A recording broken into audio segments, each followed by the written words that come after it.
ভরা আষাঢ় এখন, উল্টো রথ আজকে, প্রভু ফিরে যাবেন। বলা হয় আমাদের দেহ হচ্ছে রথ আর প্রভু হচ্ছে তার আত্মা। প্রভু যখন ফিরে যাচ্ছে সেই রথটায় আর প্রভু উঠবেন না, রথটা ভেঙে ফেলা হয়। তেমনই আত্মারূপী প্রভু যখন দেহ ছেড়ে চলে যায় তখন সেই দেহটাকেও পুড়িয়ে ফেলা হয়। এই একটা যেমন তত্ত্ব আছে দেহতত্ত্ব, তেমনই বলা হচ্ছে প্রভু যখন ফিরে যাচ্ছে খুব মন খারাপ ভক্তদের, স্বাভাবিক।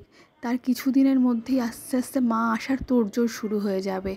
সারা বছর মা সংসারে জোয়াল সামলেছে, এই কটা দিন, দিন তিনেকের জন্য উমারূপী মা আসবে পিতৃগৃহে। আমরাও যেমন আনন্দে অধীর হয়ে আছি, মাও তেমন আনন্দে অধীর হয়ে আছে। আর প্রভু যখন আজকে বাড়ি যাচ্ছে, প্রভুর জন্য থাকবে ধানের শীষের মধ্যে গন্ধ ওঠা ভাত, গাওটা ঘি, সবজি, আর আমাদের দুঃখের সাথে সাথে আনন্দও হবে, মা আসছেন।